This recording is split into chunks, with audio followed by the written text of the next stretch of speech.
Jangan dikira memahami diri itu gampang. Aku yang asli itu nggak ngerti aku. Ngertiku aku yang tampil ini. Baik emosiku yang tampil, batinku yang tampil, pikiranku yang tampil.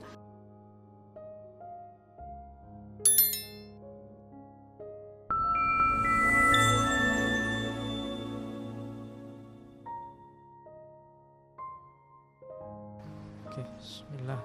Assalamualaikum warahmatullahi wabarakatuh. Bismillah, mari kita lanjutkan ngaji filsafat kita.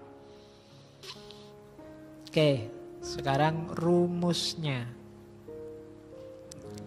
Imperatif kategoris ada rumusnya 2. Tadi kan kita disuruh mikir. Nah, mikir menemukan prinsip moral yang sifatnya kategoris itu caranya bagaimana?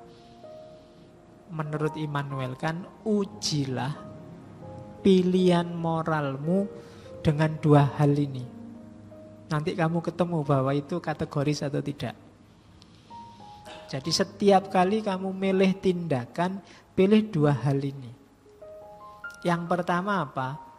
Pilihlah yang menurutmu bisa jadi prinsip yang universal. Siapapun orangnya juga akan kayak kamu milih itu. Jadi itu kalimatnya Immanuel kan, what is fair for one is fair for all. Apa yang adil bagi satu orang, adil bagi semua. Maka ketika kamu mau milih saya ini harus ini apa ya? Kira-kira kalau orang lain juga pakai ini enggak? Semua orang juga pakai ini enggak? Kalau semua orang pasti milih kayak pilihan saya, hasil renungan kita, itu berarti imperatif kategoris. Antara berbakti pada orang tua dengan cuek sama orang tua, kira-kira orang lebih milih mana ya? Itu kan kelihatan. Pasti orang lebih milih berbakti pada orang tua karena mungkin jasanya banyak untuk kita. Nah, ini kategoris pasti berbakti ini. Sementara lawannya berarti bukan moral. Jadi setiap kali menghadapi pilihan moral, pilihlah tindakan yang bisa jadi universal. Mungkin kamu bisa menjustifikasi perbuatan jelekmu dengan akalmu. Tapi kalau menjawab pertanyaan universalitas itu agak susah. Misalnya, Pak, saya ini ujian nyontek, tapi nyontek saya ini dalam rangka birrul walidain, Pak. Misalnya. Ya kan? Loh, kamu bisa jawab untuk subjektivitasmu. Tapi kira-kira prinsipmu nyontek untuk birrul walidain itu bisa universal enggak? Kira-kira semua orang akan pakai itu enggak? Kalau enggak berarti kamu keliru. Mesti itu cuma bikin-bikinanmu sendiri. Kan gitu. Saya ini pacaran itu enggak niat maksiat kok Pak, niat ta'aruf. Misalnya saling kenal Pak, biar nanti waktu sudah nikah sudah kita ngerti masing-masing dari luar sampai ke dalam, sampai ke dalam lagi. Misalnya, loh. Jajal sekarang, kasih diuji universalitas. Apa iya sih? Begitu semua orang. Prinsip ta'aruf misalnya. Oke. Nah itu kamu sendiri yang ngerti ya. Akalmu harus jalan. Untuk ngecek apakah satu prinsip bisa universal. Kalau tidak, berarti dia bukan imperatif kategoris. Yang kedua, prinsip kemanusiaan. Perlakukan manusia sebagai manusia, baik terhadap dirimu maupun terhadap orang lain. Kayak tadi ya, jangan jadikan manusia sebagai alat, tapi jadikan semua manusia sebagai tujuan. Always treat human being as an end in themselves, never simply as a means to an end. Jadi prinsip ini yang kamu pilih itu memanusiakan manusia enggak? Ujian kedua. Kalau dia memanusiakan manusia, berarti kategoris. Kalau tidak, tidak kategoris. Nah, memanusiakan manusia itu termasuk memanusiakan dirimu sendiri. Tak kasih contoh ujian untuk dua prinsip ini. Misalnya tentang jujur dan bohong tadi. Kenapa bohong itu salah? Kan kita sering ngomong, loh Pak, bohong itu kadang-kadang benar loh Pak. Misalnya saya itu dulu waktu di sekolah sering dikasih contoh guru, misalnya ada orang ngamuk-ngamuk, mau nyari temenmu, mau dibunuh, terus tanya, kamu ngerti temenmu enggak? Nah, kalau saat itu kan harus bohong. Kalau enggak bohong nyawanya melayang. Jadi bohong itu kadang-kadang boleh. Sekarang jejerlah dua prinsip itu. Bohong itu selalu baik, jujur itu pasti baik, ataukah jujur itu kadang-kadang jelek. Sebaliknya, bohong itu pasti jelek, atau bohong itu kadang-kadang juga ada baiknya. Kalau ingin yang sifatnya kategoris, tadi uji dengan dua hal.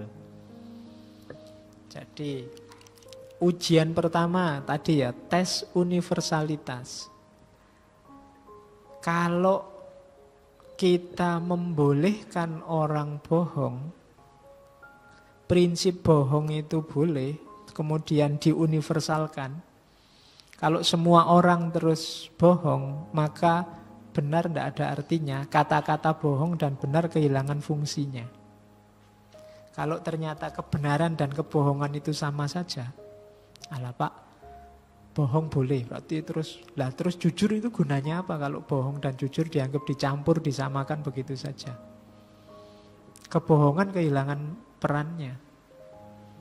Kalau kamu ngomong kayak hari ini itu loh, kamu kan susah luar biasa membedakan mana jujur, mana bohong. Mana berita asli, mana berita hoax.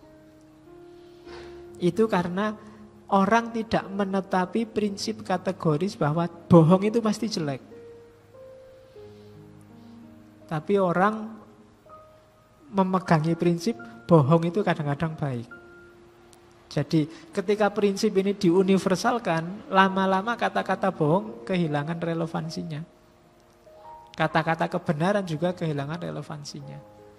Kalau bohong itu ada baiknya, ya berarti kebalikannya harusnya jujur juga ada jeleknya. Kemudian semua kata-kata campur, baik buruk tidak bisa dibedakan lagi di level universalitas.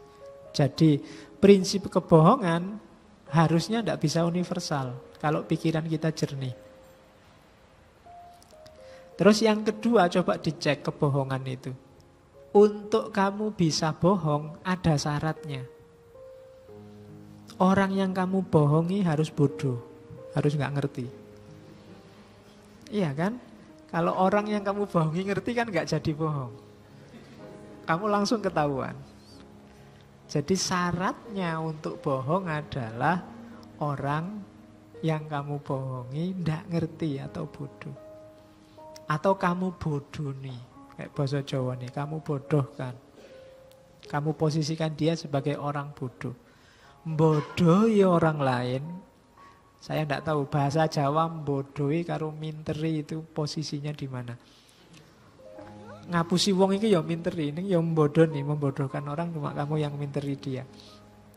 Minteri orang lain itu pasti tidak lolos tes kemanusiaan. Kamu merendahkan dia. Kalau kamu sedang bikin berita palsu, berita hoax, itu sebenarnya kamu sedang melakukan dehumanisasi. Iya, kamu sedang tidak memanusiakan manusia. Kamu anggap orang Indonesia ini bodoh kabeh. Kamu pinteri dengan kebohonganmu. Jadi mungkin kamu ingin mempopulerkan bahwa bohong itu kadang-kadang baik, tapi pasti kebohongan itu tidak kategoris. Kenapa? Tidak lulus tes. Tes universalitas dan tes humanitas. Begitu kamu bohong, kamu tidak memanusiakan manusia. Dan yang kedua, prinsip kebohongan tidak bisa universal. Kapanpun dan dimanapun berlaku. Karena kalau kapanpun dan dimanapun berlaku orang bohong, rusak. Kebenaran tidak ada artinya. Jadi itu contohnya ujian dua aspek, universalitas dan humanitas. Pokoknya apapun yang tidak bisa universal atau apapun yang melecehkan kemanusiaan, pasti itu bukan moral atau bukan imperatif kategoris. Nah, ini istilah dalam filsafat terkenal sekali ya. Istilah dalam filsafat terkenal sekali ya. Saya, meskipun kalian mungkin ya tidak kenal. Sumum, kamu ngertinya kan bukan sumum bonum, sumum bukmun umyun. Iya. Fahum layak kilun. Oke, kalau dalam filsafat moral yang dimulai Socrates dan kawan-kawan itu ada istilah summum bonum. Summum bonum itu kebajikan tertinggi. Kalau di Socrates kan ketemunya pengetahuan. Nanti di Aristoteles ketemunya kebahagiaan. Oke, kalau katanya Immanuel Kant, bukan kebahagiaan saja summum bonum itu. Summum bonum itu kebahagiaan dan kebajikan. Imperatif kategoris tadi. Karena dia bukan teleologis. Tidak, kebahagiaan itu boleh jadi tujuan. Jadi kalau di Immanuel kan gini loh. Kalau kamu baik menjalankan kewajiban moral, kamu akan bahagia. Pasti. Tapi bahagia jangan dijadikan tujuan. Kalau kamu belum bahagia, Pak, saya sudah bermoral sekali kok belum bahagia, ada yang salah. Pasti karena ketika kamu melakukan perbuatan moral itu, kamu punya motif lain selain perbuatan itu sendiri. Karena motifmu tidak terpenuhi, terus kamu kecewa dan tidak jadi bahagia. Jadi rumusnya itu. Pak, saya itu sudah rajin, tekun, baik hati, tidak sombong. Kok hidupku susah terus, Pak? Ada yang salah pasti. Harusnya kalau kamu sudah baik hati, tidak sombong, suka ngutangi, itu harusnya hidupmu damai. Kenapa kok enggak? Harusnya bahagia, kenapa kok enggak? Pasti ketika kamu tadi baik hati, tidak sombong, dan macam-macam tadi, ada motif lain. Yang motif itu enggak terpenuhi, terus kamu kecewa, jadi hidupmu sumpek. Saya sudah ngasih sedekah loh Pak, harusnya kan kembali 700%. Nah ini enggak kembali-kembali, tak tunggu-tunggu sudah berbulan-bulan. Ya salahmu dewe, kalau ingin berbuat baik, enggak boleh ada motif balik. Kalau motif balik itu namanya dagang. Ya kan? Lu mau sedekah apa mau dagang? Kalau mau dagang ya investasi ya. Ini saya bukan sedekah ya, investasi. Karena nanti untungnya 700% lumayan. Kalau kamu ada orang sedekah begitu, ya nanti kalau sudah untung bagi-bagi ya Pak, keuntungannya lagi. Enggak, kebaikan tertinggi itu ada dalam kebajikan. Melakukan perbuatan moral tanpa pamrih. Yang dari situ pasti lahir kebahagiaan. Itulah summum bonum. Itu maunya Immanuel Kant. Terus sudah ya, sudah mau 9:30. Nah, ini kalimatnya bagus dari Immanuel Kant. Morality is not properly the doctrine of how we may make ourselves happy, but how we may make ourselves worthy of happiness. Jadi moralitas itu bukan doktrin yang membuat kita bahagia, tapi bagaimana kita layak untuk bahagia. Oh, itu mikirnya harus dalam, mikir quotes ini. Jadi Kalau kita melakukan tindakan bermoral tadi, menjalankan kewajiban-kewajiban moral tadi, kita sebenarnya sudah layak untuk bahagia. Kok kita belum bahagia? Ya kayak tadi, pasti ada yang salah dalam proses bermoral kita. Mungkin tidak diawali dari goodwill. Niatnya sejak awal, motifnya sudah keliru. Prosesnya juga bukan imperatif kategoris, tapi imperatif hipotetis. Perilaku kita tidak manusiawi. Sodakoh mungkin tapi sambil menyakiti orang lain. Atau tidak universal. Itu hanya baik versimu. Sehingga kamu galau kalau ada orang lain beda denganmu. Karena kebaikanmu ternyata tidak universal. Padahal kalau kita bermoral secara benar, pasti kita bahagia. Kalau tidak, cara bermoralnya yang keliru. Nah, itu nasihat dari Al-Mukarram Immanuel Kant. Terus, ini juga tentang moral. In law, a man is guilty when he violates the right of others. In ethic, he is guilty if he only think of doing so.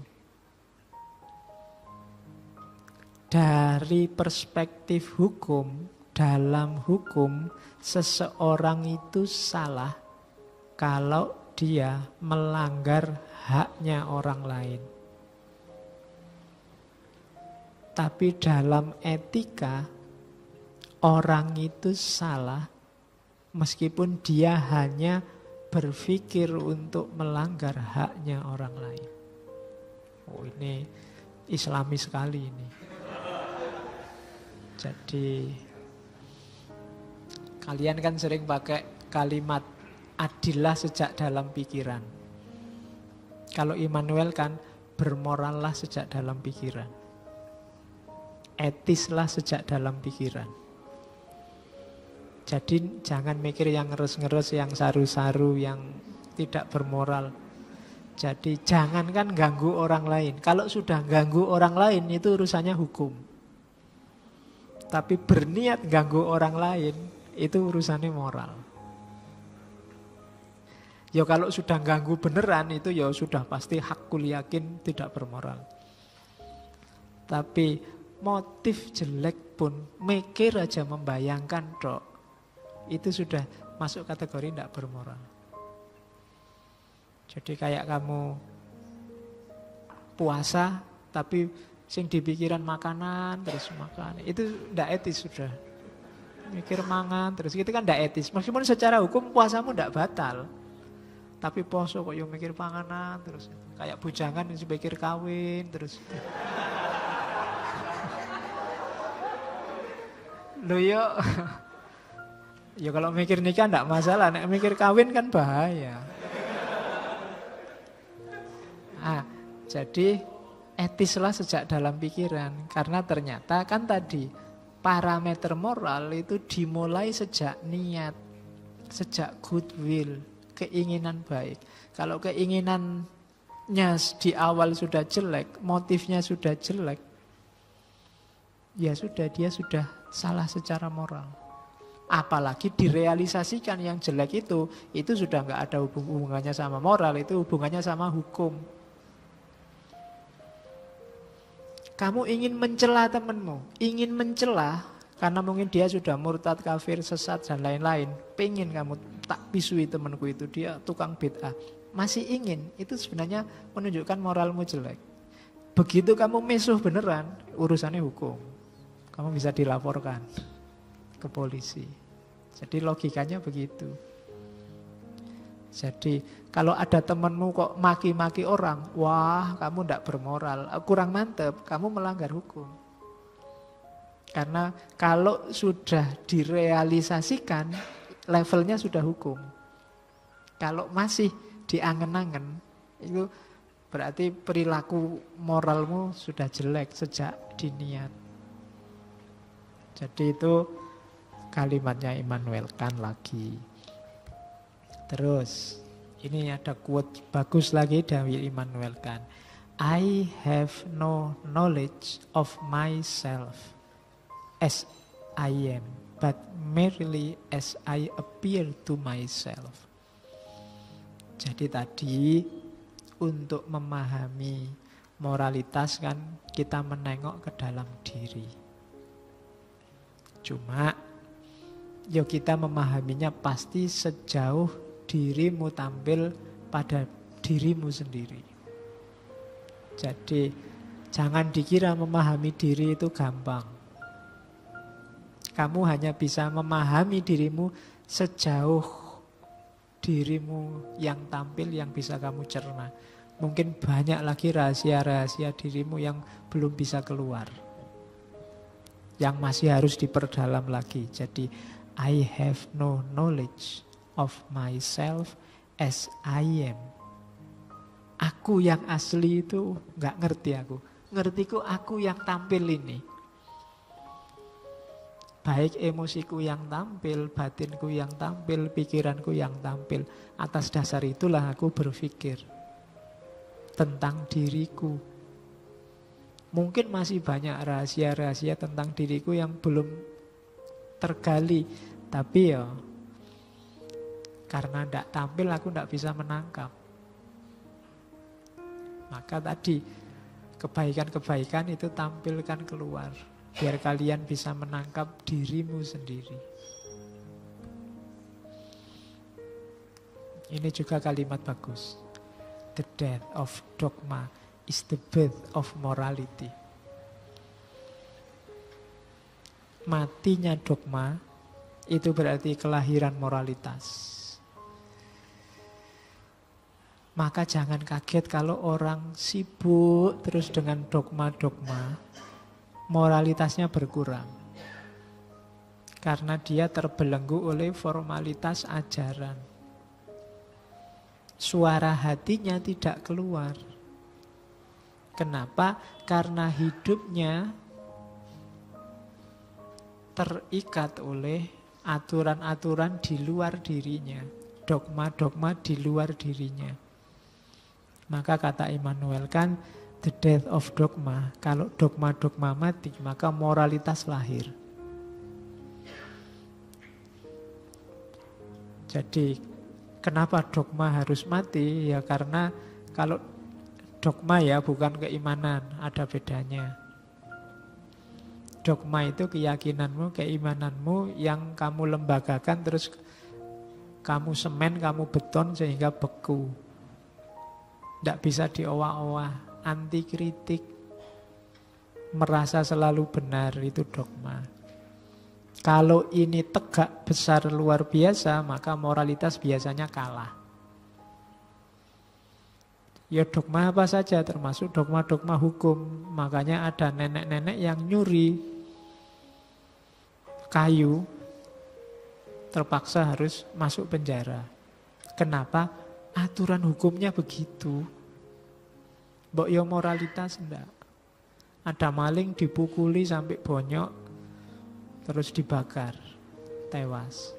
Alasannya maling mbak itu memang jahat. Maling di musola lagi, di masjid lagi. Itu jahatnya kuadrat itu misalnya. Terus dipukuli bareng, dibakar. Dogma. Moralitasnya tenggelam. Nah, kuncinya di situ. Kalau manut dawuhnya Immanuel Kant. Loh ya basa Jawane kan ngono.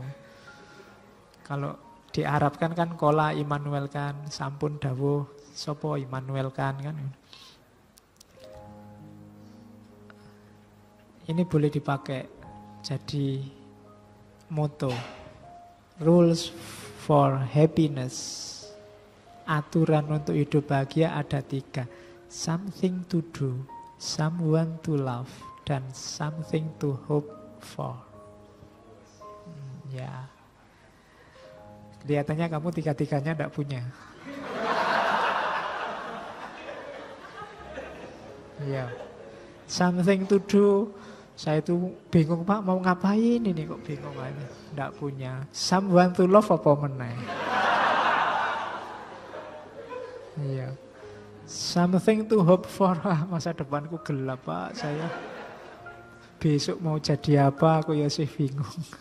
Susah kalau susah bahagia kamu tiga-tiganya nggak punya. Jadi tahu ada sesuatu yang harus dikerjakan. Jangan khawatir lah, pekerjaan itu banyak. Kalau kamu mau, yang sedikit kan uangnya.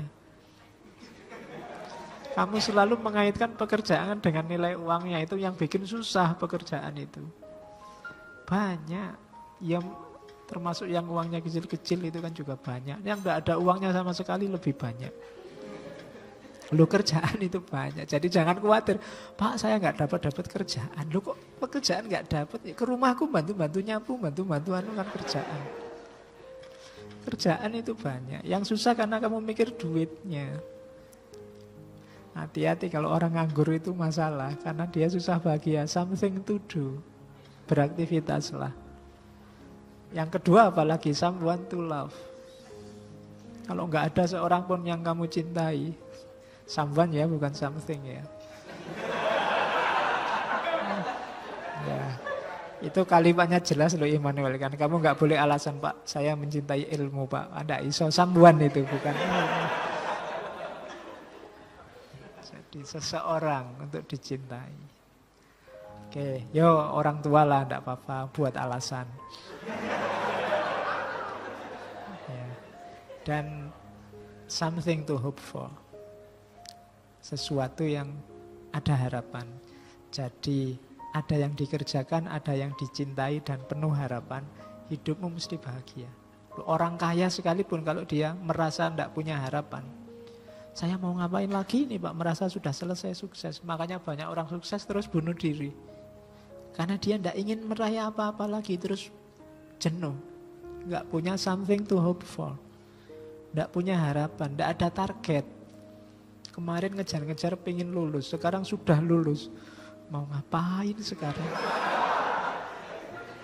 Jadi lebih tidak bahagia lagi. Kemarin ada harapan, lulus ya tahun depan. Begitu lulus, ngapain lagi sekarang? Sudah hilang harapannya. Kemarin masih berharap lulus, sekarang berharap apa? Jadi ini rumusnya. Cuma yang tidak punya tiga-tiganya ya nggak usah jadi moto. Nyari moto yang lain. Moto-moto apalah gitu, mangan orang mangan kumpul, serapopo. Oke. Ini tentang filsafat. Science is organized knowledge, wisdom is organized life.